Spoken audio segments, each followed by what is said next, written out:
Hello everyone, good morning তোমাদের সবাইকে। কেমন আছো সবাই? আশা করি অনেক ভালো আছো। আমিও আছি মোটামুটি ভালোই, সুস্থ আছি। তবে কিছুদিন বাদে বাদে মানে দু একদিন ভালো যাচ্ছে তো দু একদিন খারাপ যাচ্ছে, এইভাবেই কাটছে। তো সকালবেলা আজকে তাড়াতাড়ি করে ঘুম থেকে উঠে পড়েছিলাম, আর হাত মুখ ধুয়ে ফ্রেশ হয়েও নিয়েছিলাম, দিয়ে ঘরে চলে এসেছি। দেখো ঘরে এসে সবার প্রথমে বিছানাটা একটু গুছিয়ে নিচ্ছি। বিছানাটা আজকে ঘুম থেকে উঠে একেবারে গুছাইনি, তাই জন্য ভাবলাম যে ব্রাশ করে আসি, তারপরে গিয়ে বিছানাটা গোছানো যাবে। তো দেখো বন্ধুরা, গরমকাল যেহেতু, তো বিছানার মধ্যে শুধুমাত্র বালিশগুলোই থাকে, তাড়াতাড়ি করে গোছানো হয়ে যায়। তো দুটো বালিশ ছিল, একটা কোল বালিশ ছিল, আর মশারিটা আমি গুছিয়ে নিলাম আগে। তারপর ভালো করে বিছানাটা একটু পরিষ্কারভাবে ঝেড়ে নিয়েছি, আর এলোমেলো হয়ে থাকে আর কি, ওই জন্য। তারপরে দেখো আমি চুলটা আঁচড়ে নিচ্ছি, আর মানে চুলের অবস্থা দেখো, কালকে চুলটা না খোলা রেখেই ঘুমিয়েছিলাম, ওই জন্য আর কি এরকম। এবার চুলটা যদি বেনুনি করে বাঁধা থাকে রাতের বেলা ঘুমানোর সময়, তাহলে একটু মানে চুলটা ভালো থাকে। তারপরে দেখো রোজকার মতো কিন্তু আমি এখন সকালবেলা থাইরয়েডের ওষুধটা নিয়ে বসে পড়েছি খেতে। তো কৌটো দেখে বুঝতে পারছো একটু অন্যরকম কৌটো আজকে। রোজকার মানে দিনে যেটা খাই সেটার থেকে একটু আলাদা। তো আগে কিন্তু আমি 25 পাওয়ারের ওষুধটা খেতাম, আর এখন কিন্তু পাওয়ারটা বাড়িয়ে দিয়েছে, এটা হচ্ছে 37.5। তার কারণটা হচ্ছে থাইরয়েড আমার টেস্ট করার মানে পরে এই মাসে অনেকটাই বেড়ে গেছে। দেখো আগে ওষুধটা খেতাম, আর এখন আবার এটা দিয়েছে। তো তার কারণও মানে ভুলটা অবশ্য আমারই হয়েছে। আমি মাঝে মধ্যে না মুসুর ডাল খেয়েছিলাম, তোমরা দেখেছো যে খিচুড়ি খেয়েছি দু একদিন, তো তার মধ্যে তো মুসুর ডাল ছিল, ওই কারণে আর কি আমার বেড়ে গেছিলো। তো এতটা পরিমাণে যে বেড়ে যাবে আমি বুঝতেই পারিনি। তো যাই হোক, তোমরাও যদি কারো থাইরয়েড থেকে থাকে তো মুসুর ডালটা কিন্তু সবার প্রথমে অ্যাভয়েড করো। তারপরেও অনেক কিছু আছে কি কি খেতে বারণ করা হয়, সব কিছুই কিন্তু তোমাদেরকে আমি অন্য একটা ভ্লগে বলে দিয়েছিলাম, যে পুঁইয়ের ডাঁটা, তারপরে গিয়ে বাঁধাকপি, ফুলকপি এইসব কিন্তু খেতে বারণ করে যদি থাইরয়েড থেকে থাকে। তো তারপর দেখো মা কিন্তু ঘরটা পরিষ্কার করে ঝাড় দিয়ে নিচ্ছিল, মানে খাটের তলায় একটু ধুলো ধুলো জমেছিল, তো 2-4 দিন ধরে খাটের তলাটা ঢোকা হয় না, আর আমি তো এই অবস্থায় ঢুকতেও পারবো না। তো সেই কারণে মা পরিষ্কার করে ঝাড় দিয়ে নিচ্ছিল। আর আমি দেখো এখানে নিয়েছিলাম চিড়ে, তারপরে একটু দই নিয়ে নিলাম ফ্রিজ থেকে, আর একটু আখের গুড়। তো এই দিয়ে আজকে সকালবেলা কিন্তু ব্রেকফাস্টটা করব। তো দেখো ঘরে কিন্তু আমি বসে পড়েছি ফ্যানটা চালিয়ে, যেহেতু খুবই গরম লাগছে। আর আমার চোখ মুখের অবস্থা দেখো, দেখে বুঝতেই পারছো মানে দিন দিন মানে খুবই খারাপ হয়ে যাচ্ছে চোখ মুখের অবস্থা। আগের ভিডিওগুলো দেখলে তোমরা আর কি ভালোভাবে বুঝতে পারবে।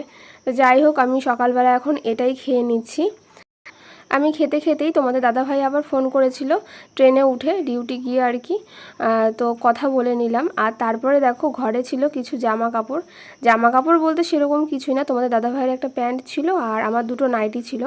তো দেখো এই নাইটিটা তো আমি সবসময় পরি, আর বাকি যেটা রয়েছে তো ওটা একটু পুরনো। তো ভাবছি কি হসপিটালে যখন যাব বা নার্সিংহোমে মানে যেখানেই যাব, তো সেখানে এই নাইটিটা নিয়ে যাব, কারণ ওইখানে ব্যবহার করা জিনিসপত্র তো আর পরে মানে বাড়িতে ব্যবহার করতে পারবো না বা ব্যবহার করতে নেই।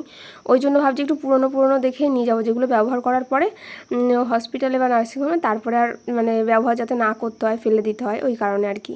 তো ওই জন্য রেখে দিলাম ওই কটা মানে ভাঁজ করে। তো আগের দিন মা ধুয়ে দিয়েছিল ওগুলো। তারপরে দেখো আমি সকালবেলা যে খেলাম একটু আগে, তারপরে কিন্তু আবার আমার ওষুধ ছিল। আর তোমরা জানো এই লাস্টের দিকে এসে আমার কিন্তু অনেক ওষুধ আছে, আর মানে শরীরটা খারাপ হয়ে গেছে হঠাৎ করেই, ওই কারণেই। তো আমি ওষুধগুলো কিন্তু পরপর খেয়ে নিচ্ছি। সকালে এখনও দুটো ওষুধ আছে, তো সবগুলো তো আর একসাথে খাবো না, একটু বাদে বাদে খেয়ে নিই আর কি। তারপর দেখো শরীরটা না কীরকম লাগছিল, একটু খারাপ লাগছিল। একটু শুয়েছিলাম মানে অনেকক্ষণই, আধা ঘন্টার মতন প্রায় শুয়েছিলাম। তারপর দেখো হাতে নখগুলো একটু বড় বড় হয়েছিল, তো নখগুলো কেটে নিয়েছি। তো ভাবছি যে আজকে দেখো এখন যে শাখাটা পরে আছি, একবার স্নানের সময় পরে চেঞ্জ করে নেব, মানে সোনার জিনিসগুলো সমস্ত কিছু চেঞ্জ করে এমনি জিনিস পরে নেবো আর কি। আর এই প্রেগনেন্সির সময়টা আমি এমনিতে সব কিছু খুলেই রেখেছিলাম, তোমরা দেখেছো আগে যেগুলো পরেছিলাম, মানে গলার চেন, কানের টানের সমস্ত কিছুই খুলে টুলে রেখেছিলাম। তারপরে মা ওদিকে দেখো বাসন মাজছিল, আর আমি এখানে বসে বসে ডাবের শ্বাস খাচ্ছিলাম। আসলে ডাবটা খেয়েছি তো সেটার ভিডিও করা হয়নি, ডাবের জলটা খেয়ে তারপরে শ্বাস খেতে বসেছিলাম, দেখো চামচ দিয়ে তুলে তুলে। আর আমার তো এটা খেতে ভালোই লাগে, তোমরা তো জানো, মাঝে মাঝে দেখতেই পাও আমার ভিডিওতে। তো ওটাই বসে বসে খাচ্ছিলাম। তারপরে আমি স্নান করব, তার আগে আবার ওষুধ আছে, তো ওষুধটা খেয়ে তারপরে গিয়ে স্নান করতে যাব। আর ওইদিকে বাবার সাথে কথা বলছিলাম।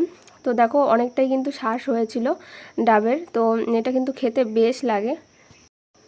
তো তো আমি এখানে একটু ওয়েট করছিলাম, আসলে জল ভরা হবে, জল ভরা হলে তাহলে গিয়ে ঠান্ডা ঠান্ডা জল থাকবে, তো ওইটায় স্নান করতে বেশ ভালো লাগবে। আর যদি সকালে জল ভরে না, দুপুরবেলা স্নান করতে গেলে এই গরমের সময়টা পুরো জলটা গরম হয়ে যায় ট্যাঙ্কির, ওই জন্য একটু মানে ডাব খাচ্ছিলাম আর একটু ওয়েট করছিলাম। তো দেখো মা এখানে মোটামুটি বাসনপত্রগুলো সব মেজে নিয়েছে, আর তারপরে দেখো এই যে জল ভরছিল, তো আমিও একটু জল খেয়ে নিচ্ছিলাম ঠান্ডা ঠান্ডা।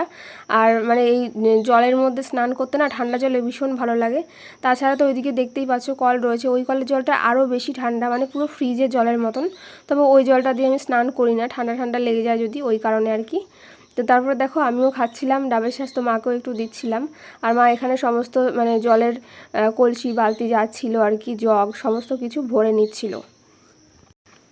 আর খুব একটা বেশি দিন নেই, তোমরা তো জানোই যারা আমার ভিডিও দেখো মানে ডেলিভারির, ওই জন্য আর কি সমস্ত সোনার জিনিস ফিনিস আগেই খুলে রেখেছি, কারণ ওখানে তো সমস্ত কিছু খুলতেই হবে ওই কারণে। তারপর দেখো বন্ধুরা আমি স্নান করে কিন্তু চলে এসেছি, আর আজকে শ্যাম্পু করেছি। আর দেখো হাতে দেখো অন্য শাখা আর পলাটা পরে নিয়েছি, যেটা আর কি এমনি, তো এটাই পরে নিয়েছি একটু সরু সরুর মধ্যে। তো এগুলোই থাকবে, আর শুধুমাত্র দেখো নাকেরটাই রয়েছে।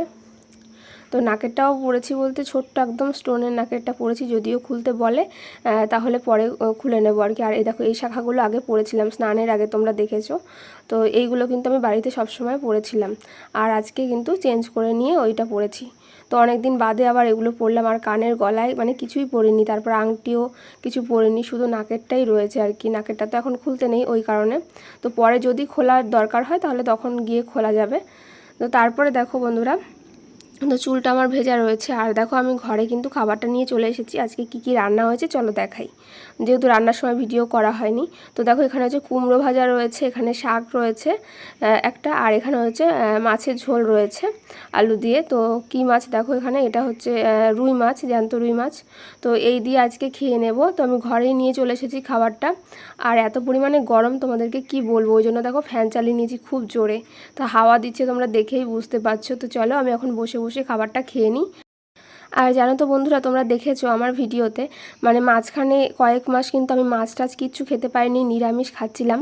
আবার দেখো অনেক দিন পরে মাছ টাছ খাচ্ছি, মানে মাছ রান্না তো হতোই, তোমরা দেখেছো যে কী কী রান্না হয় না হয় সব কিছুই শেয়ার করতাম, বাট মাছটা আমি নিজে খেতে পারতাম না। এখন আবার 2-4 দিন ধরে খেতে পাচ্ছি একটু একটু করে। আর জানো যে বেবির ওয়েট অনেকটাই কম এসেছিলো, ওই কারণে আর কি আরও সব কিছুই খাওয়ার চেষ্টা করছি। আর খাওয়া দাওয়া হয়ে গেছে, তারপরে দেখো আমার কিন্তু ওষুধ ছিল খাওয়ার পরে, তো সেই ওষুধটাই কিন্তু খেয়ে নিচ্ছি। আর ওষুধগুলো মানে পুরো টাইম টু টাইম খাচ্ছি, মানে আমার এমনিতে তো টেনশান হচ্ছে যে কি হবে না হবে, ওই জন্য আর কি সমস্ত ওষুধপত্র সব যা ছিল সব কিছু খেয়ে নিচ্ছি। তারপরে কিন্তু একটু শুয়েছিলাম খাওয়া দাওয়া করে, তো ঘুম হয়নি যেহেতু খুবই গরম ছিল। তারপর দেখো বিকেলবেলা উঠেছিলাম, একটু হাঁটাচলা করছিলাম। আর এখানে দেখো এটা হচ্ছে আমাদের জামরুল গাছ, তো রান্নাঘরের পিছন দিকটায়, তোমরা দেখে বুঝতেই পারছো।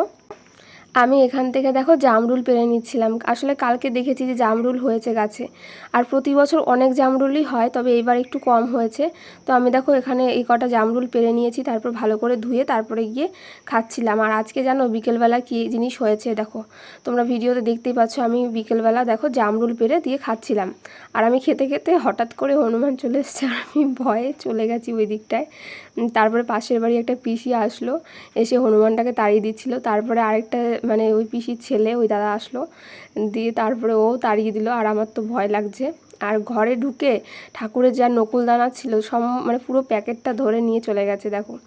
আর তারপরে যে মানে আমাদের ছাদেও চলে এসেছিলো, আমরা বুঝতে পারিনি। ওই দেখো তোমাদেরকে দেখিয়ে দিই, ওই জায়গাটা ছাদের মধ্যে এসে অনেকগুলো বসেছিল, তো খেয়াল করিনি। তো এই হয়েছে আজকে সারা বিকেল ধরে, আর আমার তো খুব ভয় লাগছিল।